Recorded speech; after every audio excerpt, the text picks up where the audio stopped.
ನಾವು ಕಂಟೆಸ್ಟೆಂಟ್ಗಳ ಬಗ್ಗೆ ಮಾತಾಡ್ತಿದ್ವಿ. ಸೀರಿಯಸ್ ಟಾಕ್ಕಿನ ಇವಾಗ ಒಂದು ಸ್ವಲ್ಪ ಕಾಮಿಡಿ ಟಾಕ್ ಮಾಡೋಣ, ಓಕೆನಾ? Are you ready?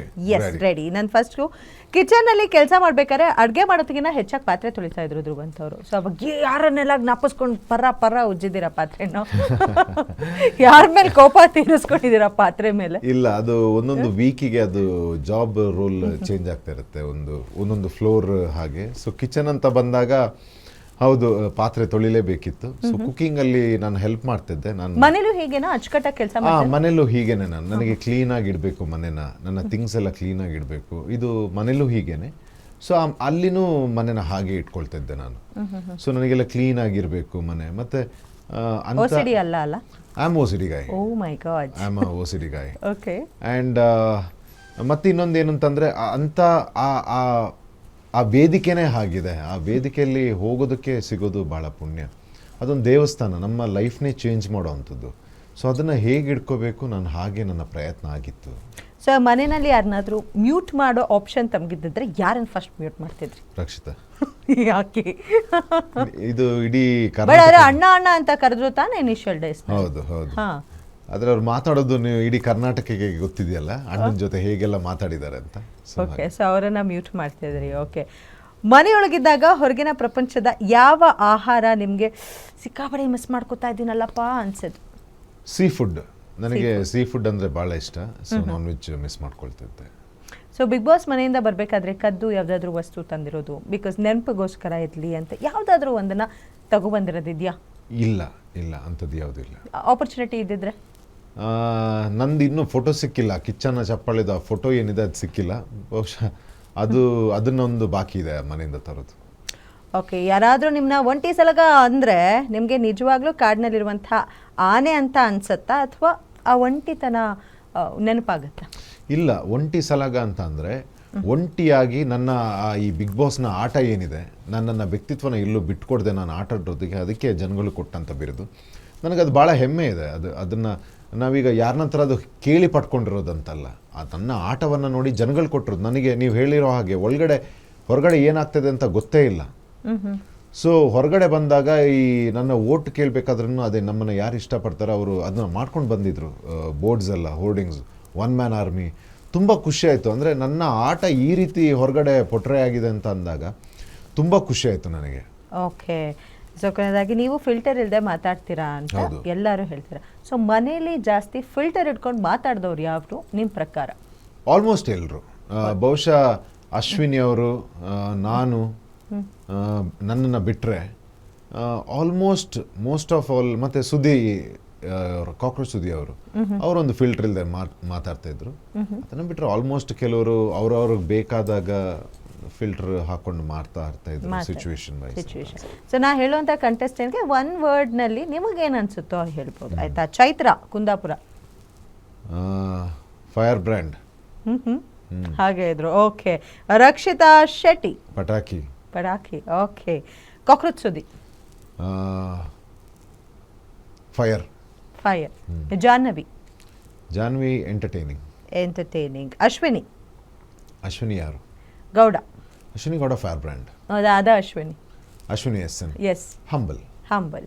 ಬಟ್ ಅಶ್ವಿನಿ ತಾವು ಒಂದು ಪ್ರಾಜೆಕ್ಟ್ ಮಾಡಿದ್ರಿ, ಬಟ್ ಅಲ್ಲಿ ಅಷ್ಟೊಂದು ಮಾತುಕತೆ ಇರಲಿಲ್ವಲ್ಲ? ಯಾಕೆ? ಇಲ್ಲ ನಾವು ನೋಡಿಲ್ವಾ, ನಮಗೆ ತುಪ್ಪೋಟ್ರೆ ಆಗಿಲ್ವಾ ಅದು? ಆ್ಯಕ್ಚುಲಿ ಹೌದು, ಎಲ್ಲರೂ ಈ ಪ್ರಶ್ನೆ ಕೇಳ್ತಾರೆ. ನಾನು ಇಲ್ಲದೇ ಇದ್ರೂ ಸ್ವಲ್ಪ ಪ್ರೈವೇಟ್ ವ್ಯಕ್ತಿ. ನನಗೀಗ ನನ್ನ ಒಂದು 4-5 ಜನ ನನ್ನ ಜೀವನದಲ್ಲಿ, ನನ್ನ ತಂದೆ ತಾಯಿ, ನನ್ನ ತಮ್ಮ, ನನ್ನೊಂದು 2-3 ಜನ ಫ್ರೆಂಡ್ಸ್, ಇವ್ರುಗಳ ಜೊತೆನೇ ನನ್ನ ಒಡನಾಟ ಜಾಸ್ತಿ. ಅದನ್ನು ಬಿಟ್ಟರೆ ಹೊರಗಡೆ ನಾನು ಎಲ್ಲೇ ವರ್ಕ್ಗೆ ಹೋಗಲಿ, ನಾನು ಎಲ್ಲರೂ ಅಷ್ಟು ಹತ್ತಿರ ಮಾಡ್ಕೊಳ್ಳಲ್ಲ ಅಷ್ಟು ಬೇಗ. ನಾನು ಹತ್ತಿರ ಆಗಲ್ಲ, ಹತ್ತಿರ ಮಾಡ್ಕೊಳ್ಳಲ್ಲ. ಯಾಕಂದರೆ ಜನಗಳಿಂದ ನಮಗೆ ಸ್ವಲ್ಪ ಮುಂಚೆ ನಾವು ಯಾರಿಗೆಲ್ಲ ಏನೆಲ್ಲ ವ್ಯಾಲ್ಯೂ ಕೊಟ್ಟಿದ್ದೀವಿ, ಅವರಿಂದ ಭಾಳ ನೋವು ತಿಂದಿದ್ದೀವಿ ನಾವು. ಸೊ ಆ ರಿಸ್ಕ್ನ ನಾನು ತಗೊಳ್ಳೋಕ್ಕೆ ರೆಡಿ ಇಲ್ಲ. ಸೊ ಹಾಗಾಗಿ ಇಲ್ಲದಿದ್ರೂ ನಾನು ಸ್ವಲ್ಪ ರಿಸರ್ವ್ ವ್ಯಕ್ತಿ. ನಾನು ನಿಮಗೆ ಈ ಸೋಷಿಯಲ್ ಮೀಡಿಯಾದಲ್ಲಿ ಇಲ್ಲಿ ಜಾಸ್ತಿ ಸಿಗೋದಿಲ್ಲ. ನನ್ನ ಪ್ರೊಜೆಕ್ಟ್ ಆದರೆ ನಾನು ಕಾಣಕ್ಕೆ ಸಿಗೋದು ಭಾಳ ಕಡಿಮೆ. Okay. So next Satish. Doctor Satish ಕಣ್ಮಮ್. ಎಂಟರ್ಟೈನಿಂಗ್. ಸೊ ಮೀಟ್ ಮಾಡೋ ಅವಕಾಶ ಸಿಕ್ತಾ? ಮೊನ್ನೆ ಶೋ ಅಲ್ಲಿ ಸಿಕ್ಕಿದ್ರು. Okay. So Sooraj humble, soft. But ಆದರೆ ಅವರು ಆಡ್ದಂಥ ಮಾತೇನಾದರೂ ರೀಕಲೆಕ್ಟ್ ಮಾಡ್ಕೊಳೋದಾದ್ರೆ ನಾಲ್ಗೆ ಮೇಲೆ ಹಿಡ್ತಾ ಇರಲಿ ಅನ್ನುವಂಥ ಒಂದು ಡೈಲಾಗು ಬಂದಿತ್ತು ತಮ್ಮಿಬ್ಬರ ಘರ್ಷಣೆಯಲ್ಲಿ. ಹೌದು, ಯಾರು ಸೂರಜ್ದ? ಹೌದು. ಕೆಲವು ಒಂದೊಂದ್ಸರ್ತಿ ಆ ಮನೇಲಿ ಕೊಟ್ಟು ತಗೊಳ್ಳೋ ಇದ್ದಿದ್ದೆ. ಒಂದೊಂದ್ಸರ್ತಿ ಅವ್ರಿಗೆ ಯಾವುದೋ ವಿಚಾರಗಳು ಗೊತ್ತಿರಲ್ಲ, ನಮಗೆ ಗೊತ್ತಿರುತ್ತೆ. ಒಂದೊಂದ್ಸರ್ತಿ ಈ ರೀತಿ ಮಿಸ್ಅಂಡರ್ಸ್ಟ್ಯಾಂಡ್ ಆಗಿ ಆರ್ಗ್ಯುಮೆಂಟ್ ಆಗೋದು ಸಹಜ. ಬಟ್ ನಾವು ಯಾವಾಗ ಕರೆಕ್ಟ್ ಅಂತ ಇರ್ತೀವಿ, ಅದಕ್ಕೇನು ಉತ್ತರ ಕೊಡಬೇಕು ನಾವು ಕೊಟ್ಟೇ ಕೊಡ್ತೀವಿ. ಅಲ್ಲಿ ಸುಮ್ಮನೆ ಕೂರೋ ಅಂಥವ್ರಲ್ಲ ನಾವು. ಸೊ ಅದು ಒಂದು ಆಟಕ್ಕೆ ಸೀಮಿತವಾಗಿರೋಂಥದ್ದು ಸೂರಜ್ ಆಗಲಿ. ಬಟ್ ಆ ಒಂದು ಇನ್ಸಿಡೆಂಟ್ನ ಬಿಟ್ಟು ನೋಡೋದಾದರೆ ನಮ್ಮ ರಿಲೇಷನ್ಶಿಪ್ ಭಾಳ ಚೆನ್ನಾಗಿದೆ ನಂದು ಸೂರಜ್ದು. ಈಗ after the show also I love their family and he is also very sweet guy. Rashika sportive. So Raghu disciplined. Kavya ಶೈವ.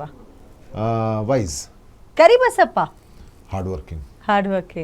And one and only Gilli.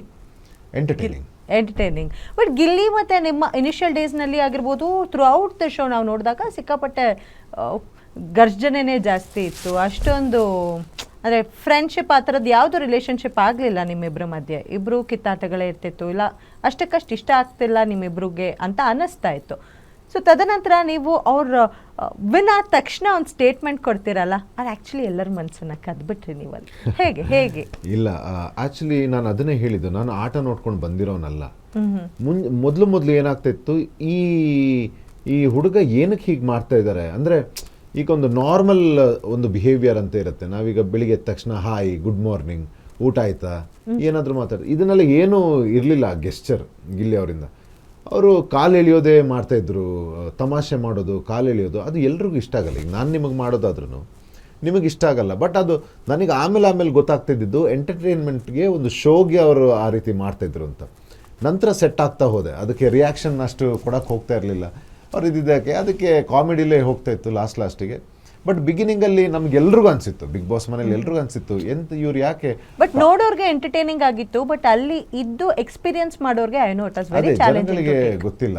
ಈಗ ಶೋ ಅವ್ರು ಏನಕ್ಕೆ ಈ ರೀತಿ ಮಾಡ್ತಾರೆ ಅಂತ ಅಲ್ಲಿ ಯಾರಿಗೂ ಗೊತ್ತಿರಲಿಲ್ಲ. ನಾವು ಅಲ್ಲಿ ಒಳಗಡೆ ಇರೋ ಸಿಚುವೇಶನೇ ಬೇರೆ, ಹೊರಗಡೆ ಕಾಣಿಸೋದೇ ಬೇರೆ. ಈಗ ಅಲ್ಲಿ ನಾವು ಯಾರೋ ಅಲ್ಲ, ಆಡಿಯನ್ಸ್ಗೆ ಏನು ಎಂಟರ್ಟೈನ್ಮೆಂಟ್. ಬಟ್ ನಮಗೆ ಬೇಜಾರಾಗ್ತಾ ಇತ್ತು. ಅಂದರೆ ನಾವು ಹೊರಗಡೆ ಇಷ್ಟೆಲ್ಲ ನಾವು ಹೆಸರು ಮಾಡ್ಕೊಂಡು ಬಂದಿದ್ದೀವಿ, ಇದೆಲ್ಲ ಇಲ್ಲಿ ಬಂದು ಈ ವ್ಯಕ್ತಿ ಇಷ್ಟು ಕಂಡಮ್ ಮಾಡ್ತಾರೆ, ಹೀಗೆ ಮಾಡ್ತಾರೆ, ಸರಿಯಲ್ಲ ಅಂತ ಅನಿಸಿದ್ದಿದೆ.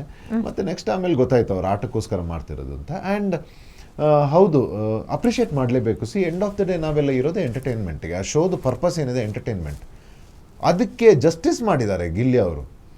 ಅದಕ್ಕೆ ಅವ್ರು ಏನು ಕೊಟ್ಟಿದ್ದಾರೆ, ಅವ್ರಿಗೇನು ಸಿಕ್ಕಿದೆ, ಅದ್ರ ಬಗ್ಗೆ ನಮಗೆ ಭಾಳ ಸಂತೋಷ ಇದೆ. ಸೊ ನಾನು ಬೇರೆ ಇದರಲ್ಲಿ ಇಂಟರ್ವ್ಯೂಸಲ್ಲಿ ಕೂಡ ಹೇಳಿದ್ದೀನಿ, ಇವತ್ತು ಜನಗಳನ್ನು ಸಂಪಾದನೆ ಮಾಡೋದು ಭಾಳ ಕಷ್ಟ. ಸೊ ಎಂಟರ್ಟೈನ್ಮೆಂಟ್ ಮೂಲಕ ಮಾಡ್ಕೊಂಡಿದ್ದಾರೆ. ಅವ್ರನ್ನ ಭಾಳ ಪ್ರೀತಿಯಿಂದ, ಗೌರವದಿಂದ ಅವರು ಉಳಿಸಿ ಬೆಳೆಸಲಿ ಅಂತ ನಾನು ಕೇಳ್ಕೊಳ್ಳೋದು. ಸೊ ನಿಮಗೆ ಬಿಗ್ ಬಾಸ್ ಮನೆಯಲ್ಲಿ ಆಚೆ ಬಂದ ಮೇಲೂ ಇವ್ರ ಜೊತೆ ನಾನು ಫ್ರೆಂಡ್ ಆಗಿ ಆ ರಿಲೇಷನ್ಶಿಪ್ನ ಮೇಂಟೈನ್ ಮಾಡಿದ್ರೆ ತುಂಬ ಚೆನ್ನಾಗಿ ವರ್ಕ್ ಆಗ್ತಿತ್ತು ಅಂತ ಅನ್ಸದ್ದು ಯಾರಾದರೂ ಇದ್ದಾರಾ? ಎಲ್ಲರ ಜೊತೆ. ಆದರೆ ಅದು ಸಾಧ್ಯ ಆಗಲ್ಲ. ಈ ಪ್ರಪಂಚದಲ್ಲೂ ಅಷ್ಟೇ, ನಾವು ಅಂದ್ಕೊಳ್ಬೋದು, ಆದರೆ ಸಾಧ್ಯ ಆಗಲ್ಲ. ಯಾಕಂದರೆ ಒಬ್ಬೊಬ್ರದ್ದು ವ್ಯಕ್ತಿತ್ವ ಒಂದೊಂದು ರೀತಿ ಇರುತ್ತೆ. ಸೊ ನನಗೆ ಅದೇ ಒಳಗಡೆ ಎಲ್ಲರ ಜೊತೆ, ಬಟ್ ಆ ಆಟದ ಇದರಲ್ಲಿ ಅದು ಸಾಧ್ಯ ಆಗಲಿಲ್ಲ. ಸೊ ಹಾಗೆ ಕೇಳೋದಾದರೆ ಎಲ್ಲರ ಜೊತೆನೂ ನನಗೆ ಹಾಗೆ ಭಾವನೆ ಇದೆ. ಸೊ ಬಿಗ್ ಬಾಸ್ ಮನೆಯಿಂದ ಆಚೆ ಬಂದಮೇಲೂ, ಆಚೆ ಹೋದ್ಮೇಲೂ ನಾನು ಈ ಮನುಷ್ಯನ ಮುಖ ಮಾತ್ರ ನೋಡಲ್ಲ ಅಂತ ಯಾರಿಗಾದ್ರೂ ಅನ್ಸಿದ್ದಿದೆಯಾ? ಇಲ್ಲ. ಆಮೇಲೆ ಆಚೆ ಬಂದ ಚೇಂಜ್ ಆಗಿರುತ್ತೆ.